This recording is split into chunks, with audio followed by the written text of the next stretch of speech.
Welcome to How to Split a Toaster, a divorce podcast about saving your relationships from True Story FM. Today, your toaster wants out, but you can still use the kitchen together.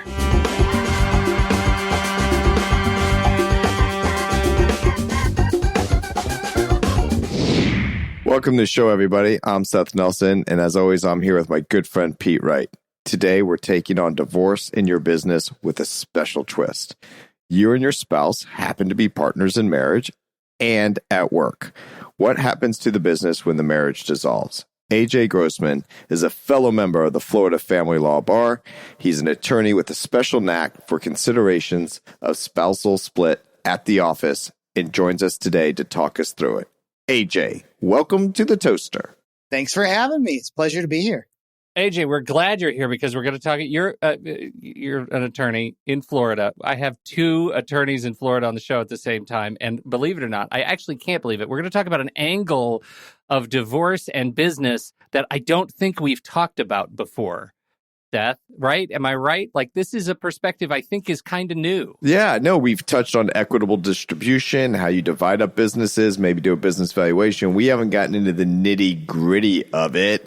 And basically, Pete, I know you're excited because I'm going to say some lawyerly shit and you're hoping AJ is going to tell me and tell you that I'm wrong. Yeah, you're wrong. You're right. I have my bell ready. I've just been dreaming about one of you opening a spreadsheet on this show because, man, spreadsheets are good podcasting. So let's talk about the challenges that are faced by divorcing couples that are at work. The way I was thinking about this, because I know this is sort of your jam, is like talking about people specifically who work together and are also married. And what are the sort of unique angles that they need to consider that maybe aren't natural in the adversarial process that is divorce? Is that a fair question? That is a fair question. Okay. Well, every relationship is unique, and every business that I've run into with clients is unique in how it operates, how it functions.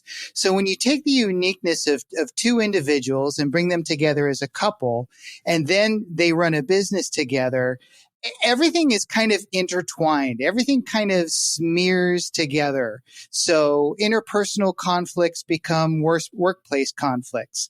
Problems at home can become problems with relationships with clients. And so everything infects everything else. And so when you've got two people who, they met and they fell in love, and then they had this great idea and they started a business and there were a lot of creative juices flowing, and then conflict seeps in, and now, internal switches are getting turned off, and one spouse is turning off the other one, not listening anymore. So the business suffers, the relationship suffers, the client suffers, the larger community, the global community suffers. And so I would say that one of the common problems I run into, interestingly enough, are immigration issues. Oh, I didn't expect that to be the first thing that we were going to drop today. Yeah. So I'm not an immigration attorney. However, here in Florida, we have a large population of people who are here from other countries. And many of them start businesses together. And some of them start businesses with their spouse who's a U.S. citizen, and they're not. And so when they're looking at a divorce, they're filled with anxiety and fear and concern. Well, am I going to lose a business because I'm not a U.S. citizen? What's going to happen to me? We'll get to that overlay in a minute, but you just said something that is critical in all cases. If they're working the business together, is will I lose the business? So, Pete, this is the old check your local jurisdiction, but I want to lay out some basic law so AJ can disagree with me, or he can say the magical words, Seth, you were right. We're going to edit that. Here's the problem. Here's the problem. We're saying that they start the business together. They have an idea. They get it going. They start a business. The problem is, how is the business titled?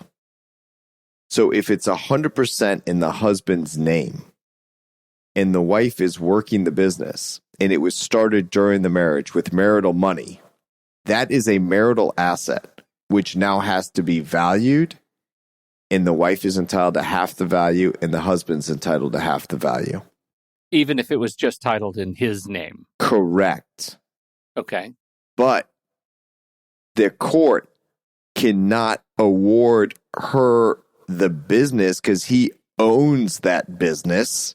So she gets the value of half the business, but not ownership of the business. She walks away, essentially. That's right. And if that's the situation, when couples start businesses, they rarely start a business and have a well-drafted, usually not drafted at all, partnership agreement. Yep. So think of a partnership agreement for a business like a prenup is for divorce. What's going to happen if I decide to exit the business, you decide to exit the business, someone gets ill? There's all these things that you have to consider when you start a business. And when you start a business with someone, that's called a partnership agreement. That's one of the documents that we recommend people sign. With a marriage, they don't have that. Right, right. So when you don't have that, you could start arguing over all these other things. So here's the problem. And then I'm going to ask AJ if he agrees, disagrees, or just to add on.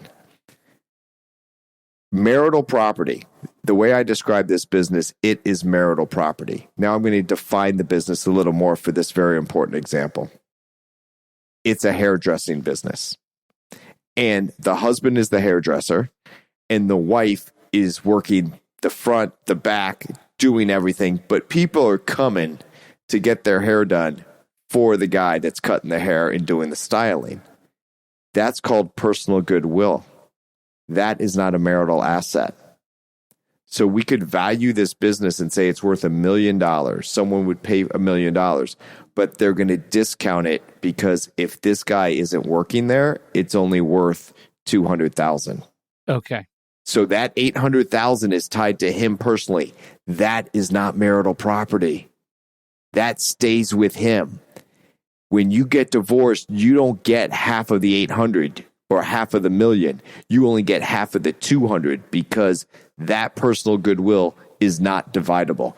But if you would have done a business agreement and a partnership agreement, that would have been accounted for. I'm sorry. How do you, if this gets us into too much math, please tell me, how do you account for $800,000 worth of personal goodwill in a partnership agreement? You don't even have to account for personal goodwill in the partnership agreement. It's just part of the business. But in marital law, it doesn't count. So in business law, it counts. In marital law, it doesn't. Okay. Without the partnership agreement, the wife in my hypothetical gets screwed out of $400,000 because they didn't set up the business right to start with.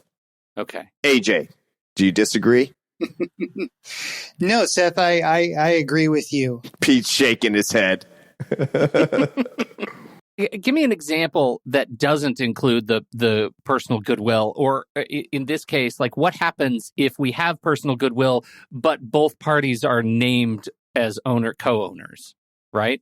Because there has to be some accounting of value for the $800,000 of value of the central hairdresser, even if it's a partnership in the business. Is that an example worth talking about? So typically what I do is I will hire what's called a business valuation expert to come in and take a look at all of the financial statements, probably make a physical visit to the business location or multiple locations, and they will provide a business valuation based upon different methods to value a business. So there's things like the market approach, the income-based approach, basically book value approach, and they'll run through each of those approaches, and then they'll talk about why one approach is better than the other. For example, if you've got a business and it's rather unique, and there aren't a lot of comparables out there. Like in the real estate world, where realtors regularly do comps to see what homes in the area are selling for. Business valuation experts do the same thing. They look at other similar businesses that have sold to get some kind of an idea of what that business's market value might be worth.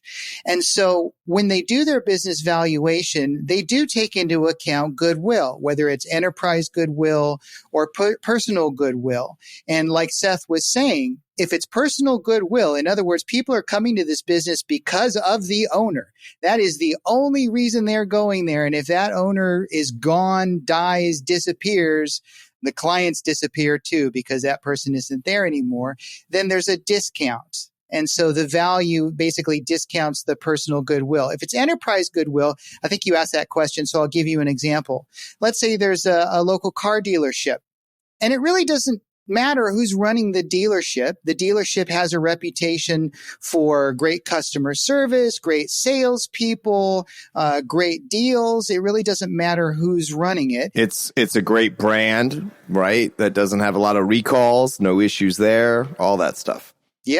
Yep, that's enterprise goodwill. The business as a whole has a great reputation, and people will come regardless of who's running it. So if the value of a business with enterprise goodwill is $1 million, we're talking about splitting $1 million between the spouses. But in Seth's example, if you've got $1 million business and 800,000 of it is personal goodwill, that personal goodwill is discounted. So now we're splitting 200. Okay. All I could think about is okay, if Bob Iger gets divorced, people are still going to go to Disney. But if Mickey and Minnie get divorced and Mickey takes off, there's a discount. Am I close? 100%. And I hope I represent Minnie, because let me tell you, you guys don't know this, but Mickey has been fucking goofy for a long time. That's news to me. I got a little insider information on that one. Okay. All right. So Seth, you brought something up I'm eager to talk about. We talked about the separation of the marital partnership agreements, like the prenup and the business agreements. At what point could a prenup or a post-nup help in the situation? Does that even enter the picture for people who are thinking, well, I'm a business owner, I'm going to deal with my finances, we're going to lay it all out in a prenup, and it's all going to be okay because we've thought of that? Is that a thing? Yeah, it's a thing. In fact, it's a thing when a client comes to you and says, I'm not on the business. And I then explain there's personal goodwill. And they're like, shit, my spouse is the face of this business. What do I do? My spouse wants to work on this relationship. I say, talk to him about getting your name on the business. How much? Make it 50-50, make it 51-49%. And then you've cured that problem. Okay. And just for the sake of example, what if the person who's not on the business, on the ownership of the business, is the goodwill? AJ, you want to take that? You want me to? That's an interesting one. I've not run into that situation. Seth, why don't you take that one? See, I can say shit. AJ's going to agree now. There's a hot potato. So here's the deal: that's part of the value, because now that's like having the spokesperson. That's an employee, kind of has all the goodwill, right? Think of Flo for Geico. Sure. Okay. We don't need Flo, but Flo adds to the value of the enterprise goodwill. But if Flo is gone, then they got to get another spokesperson. They're going to have to do it. So you will have what you call key persons in the business that, even though they're not an owner, they're going to be valued. And so how much are they going to stay or not stay? And this gets into something I know AJ deals with all the time, is part of a value of the business is the quality of their employees. So by way of example, you have what's called the C-suite, CEOs, Chief Operating Officers, COO, Chief Human Resource Officer. So you have those types of C-level suite. A business will be valued less if it doesn't have a robust mature, sophisticated C-suite. If you're just the guy that started the business and you're crushing it, you're making $1 million or $2 million a year, but it's just you and you're kind of juggling all these balls and you got kind of a bookkeeper that's helping you, but you don't have a chief financial officer, and you got someone like that handles the payroll but doesn't really do HR compliance, that business is worth less than it is if it had those key levels already there and mature, because you need those key levels to help the business grow. And people are buying it for now, but they want to increase the value, right? I think that Flo example, Flo and Geico is a good one. Although if Flo leaves, Geico's going to be okay. If the hairdresser finds itself in a position where an $800,000 valued employee leaves but didn't have ownership because of his divorce, that suddenly becomes immediately a $200,000 hairdresser. That's right. And so if I'm buying that business, and we should point out to our listeners that AJ and I have the same hairstylist since we're both bald, and Pete has this flowing, gorgeous hair like he's some Viking on a ship. A Viking on a ship. That is a new one. The point there is I'm going to pay for that business, but I'm going to tell that hairdresser, I want a contract with you where you're going to stay on for so long. And part of your role is to teach other hairdressers. So I'm going to transfer his personal goodwill or dilute it by getting other quality stylists in the salon. All right. We'll be right back after this message from our sponsor. Seth, according to the National Institute on Alcohol Abuse and Alcoholism, about 10% of children live with a parent with an alcohol use disorder. It's just tragic. Pete, we hear this statistic all the time. At the end of the day, the courts don't care about the statistic. The courts care about keeping kids safe.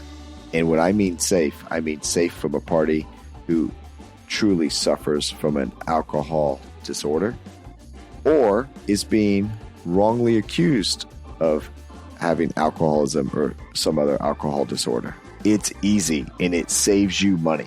Instead of he said, she said, there's SoberLink. SoberLink is fantastic, and they are a fantastic partner to this show. So what is SoberLink? SoberLink is a device. It's like a breathalyzer, but it is more. You blow into SoberLink whenever you want to prove in real time that you are safe to be with your kids at carpool, at drop-off, at handoff.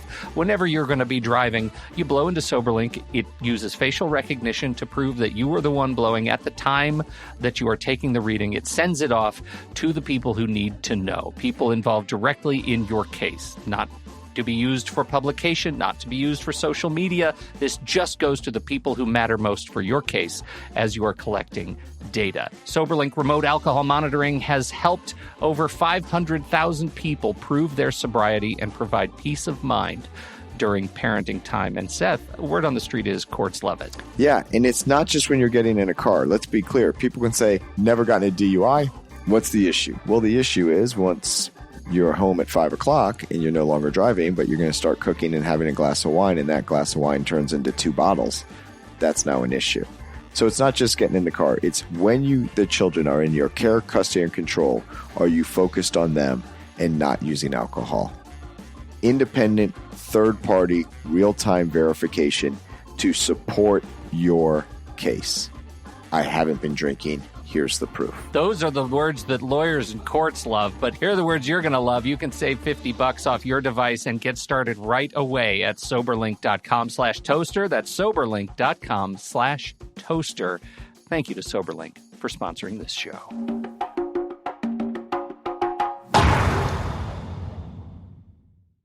How do you approach tax considerations, AJ? Before we get back into the employee stuff and the just general dealing with the business, are there tax considerations you need to be thinking of and aware of before you go into a divorce of this sort? Absolutely. And so the first thing I always say to my clients is, I'm not a tax attorney. I'm not a tax professional. I'm not a CPA. If you have one, I recommend you consult with them. If you don't have one, let me know. I can refer you to some really good ones. So I try desperately not to step a toe into the tax world beyond consulting with my clients and advising them that look, you've got some potential tax consequences here. You've got some assets that should be what we call tax affected, and some other assets that are whatever after tax, so they don't need to be tax affected. Most people aren't thinking about those things. Most people are thinking when it comes to splitting up assets and debts, they're just thinking, well, Florida's a 50-50 state, right? So I get half. Well, yes, and there are some considerations, taxes being one of them. So here's an example, Pete. I know what you're thinking. Yeah. If there's a 401k worth $1 million and there's a bank account with cash worth $1 million, which one do you want? Well, first of all, I want to say you didn't know what I was thinking. Second, I want I think you're going to want me to say the retirement account. No, I don't care what you say. Seriously, pick one. Well, that's a lie, but I'm going to say the retirement account. Okay. So I'll take the $1 million cash. You've now lost. See, you do care what I said. No, I was absolutely care what I said. Let's do it again. Now I want the cash. Okay. Now I want the cash. Good choice, yeah. Pete. You won. I'm happy for you. Okay. But what I'm going to tell you is, I'm happy to take the 401k. But when I pull the money out, it's going to be taxed. And so what I want to do is tax affect it, and it's not really $1 million. It's only $800,000. So you can have the cash account with $1 million. I'm going to take the tax effect. I'm going to have $800,000. But then I owe you the money. You got it. Okay. You owe me the difference. And here's another one, which I think AJ is going to appreciate. See how I'm kind of softening him up there a little bit. Let's say there's a brokerage account, and we're going to split that 50-50. It's got $100,000 in it. You're going to get $50,000 worth of stock. I get $50,000 worth of stock. Any problems there? I don't know. I feel like that's entrapment. It is pretty much entrapment. But I got another lawyer. I've got another lawyer here. AJ, save me, please. AJ, what do I say? So when you're talking about brokerage accounts and stocks, you've got a basis. And so, if you buy Tesla stock at $150 a share, and now it's worth $400 a share, and you sell it, the IRS is going to want to know, what you bought it for, and you're going to have to pay tax on a certain amount, taking into account your cost basis. And so when you take Seth's example and you've got $100,000 worth of stock and you split it 50-50, well, it really matters who's getting, if you want to keep the stocks intact, it really matters who's getting what, because they could be completely different when you start talking about the taxes. So here's how it is, Pete. Let's just stick with Disney. You and I are married. We've bought Disney stock every single month. But when we started buying Disney stock, and we've never sold one share, when we started buying Disney, it was selling at $100 a share. Throughout our marriage, every month we just put in the money, but now it's selling at $1,000 a share. And for the hypothetical, to keep it easy, the stock just kept going up and up and up. We didn't have ups and downs. I'm going to give you the first 50,000 shares that we bought. Because when I give you those shares, we bought them at a lower value. I'm going to take the 50,000 shares that we bought at a higher value. Because your gains are less. Because when I sell them, your basis was lower or was higher. My basis was higher, so when I sell, I have less gains. And therefore, I pay less tax, and I just screwed you. Bingo. Yeah, I would just want to make sure we say that out loud, that once again, you have now hoodwinked me and screwed me. And so we're 2 for 2 on the podcast. That's awesome. All right, let's change gears back to the business and talk a little bit about keeping considerations for keeping. Like say we want to keep the business running smoothly. One of the things that fascinates me that I don't think we've talked about is what happens when you want to get a divorce but keep working together in the business. That's something you have some experience with, yeah? Yeah. So that's an interesting one, because that, to me, that takes it takes 2 very special people with a special relationship. And the ideal scenario that I can think of would be two people who, before they got married, they were very strong individuals and they came together and made a strong partnership. But for whatever reason, they fell out of love with each other and they just recognize that they're great friends, they're great business partners, but they don't like to be married. They don't feel like they're in a quote unquote marriage, however they define it. Those types of people are probably more likely than somebody else to be able to successfully run an ongoing concern and to grow it however they want to grow it. The people who love to fight, love to argue, part of their identity is in the fight with their spouse. Those are not people, in my opinion, who are highly likely to be successful in running a business together, because that fight will just continue in the business and will probably drive it into the ground. Do you guys run into this often? Yes. Yes. Seriously? Seriously. So here's the perfect example. This was not a client of mine, but they're well known around town. They have a restaurant together. He's the chef. She works the front of the house, does HR, buys the wine, the whole deal. They're great at this restaurant. They've been divorced for years and years and years. They still own the restaurant together. Now, to do that, you turn this into a business relationship, which goes back to having a partnership agreement. What's the ownership? How do you take out money? Who has control? Do you have salaries that get paid to each of you first? Because if you and I have the business together and you have 51% and I have 49% and we're both employees, you can set my salary. And I would. Yeah, I know you would. And you'd go back to the stock and it would be low. For sure. There would be vengeance served. Cold. But I think AJ hits it on the head. You really have to consider the type of relationship you have. Now, another hypothetical, you're not really involved in the business, but you set up the business properly from the start where you're really, one of the spouses is just an owner. Yeah, like a non-contributor. Right. I'm just a shareholder. Yeah. It's a closely held business, and so we're going to divide up the shares a little differently, but you're going to still work in this business. And the reason we're going to do that is you're still the face, you're still running it. I'm just an owner. I'm going to get shareholder distributions. You're going to get your percentage of shareholder distributions. And we want to leave this to our children, or we want to ultimately sell this for a big payday. Yeah. For our children or legacy or whatever. Let's not divide the business now where the husband has to buy out the wife and now he's completely leveraged. He can't do what he needs to do for the business because she took what they needed now when it's worth $4 million. But geez, in 5 years, this thing could be worth $30 million. But I need capital to do it. Yeah.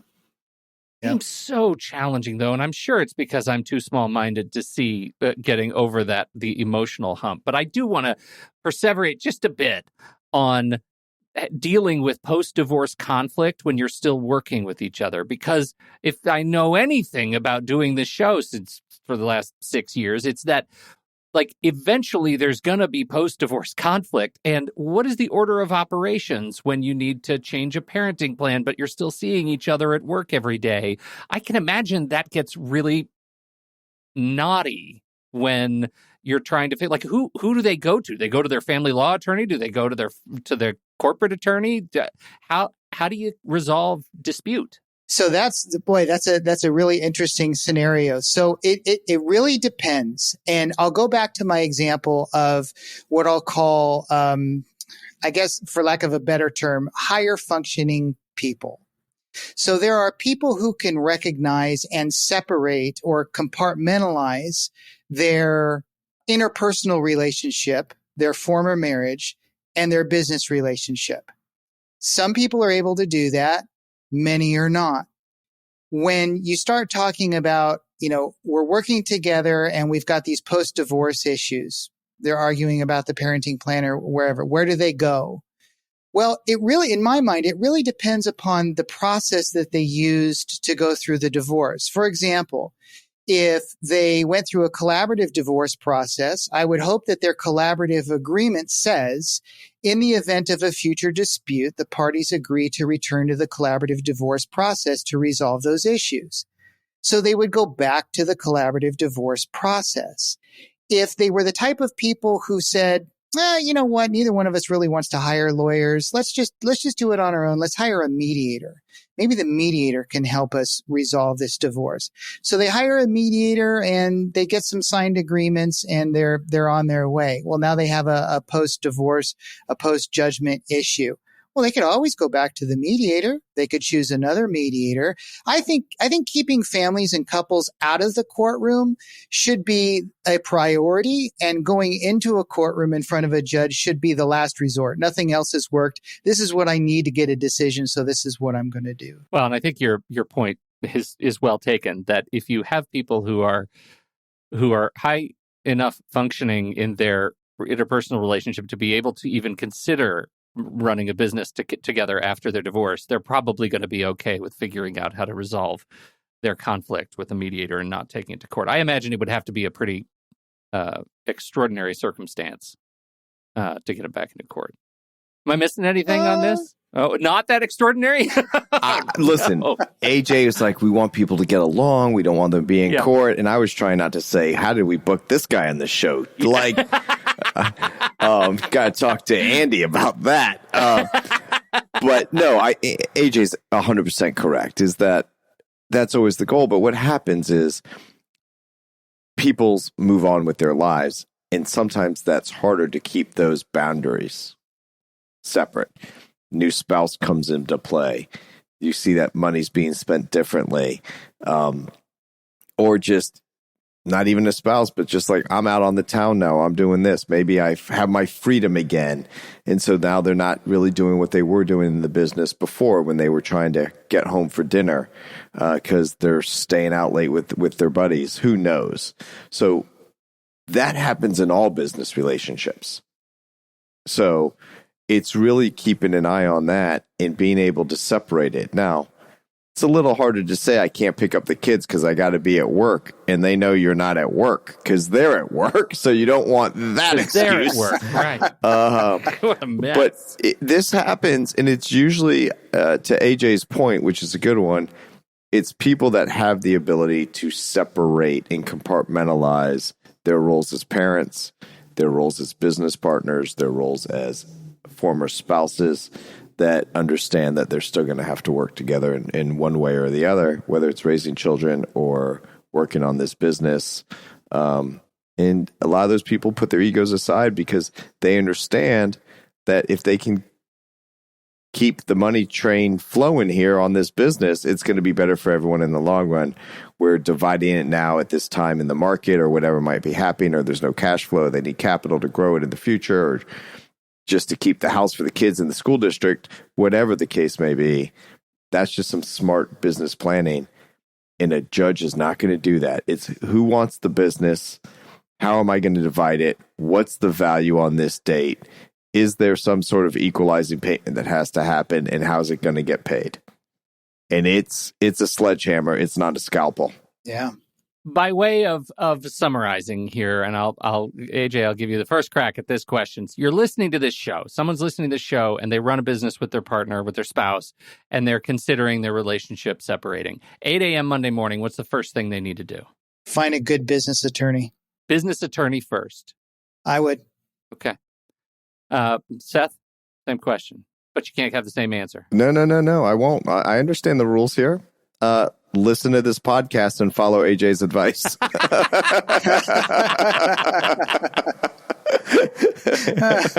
3 for 3. I lose every time. AJ, you're a trooper. Thanks for putting up with us. You're a great asset to the conversation. We sure appreciate you hanging out with us and talking divorce law, business law. Where can people find out more about what you do? Hold on. Before AJ tells what? Where people can find him. AJ, it is such a joy to have another lawyer and a member of the Florida bar on this show with me, because Pete gangs up on me with all these other guests. I can't tell you. Gangs up on you? What world do you live in, man? I'm happy to come to the aid of my fellow attorney. Oh, God. All right.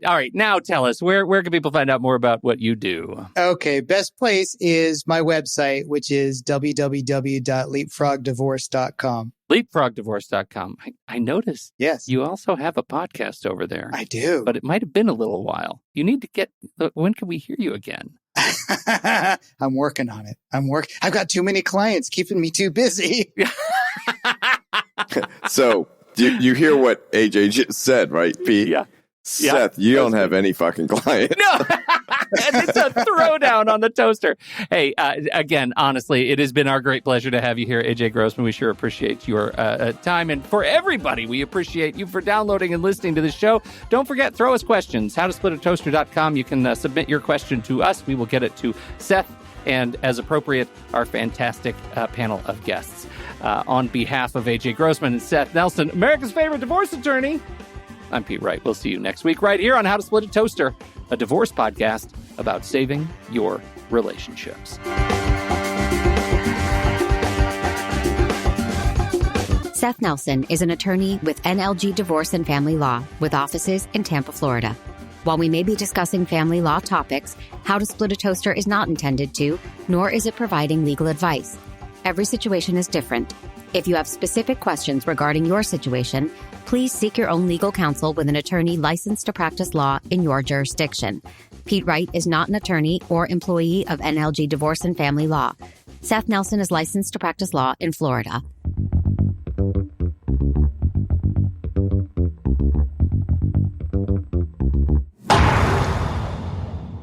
Real-time follow-up.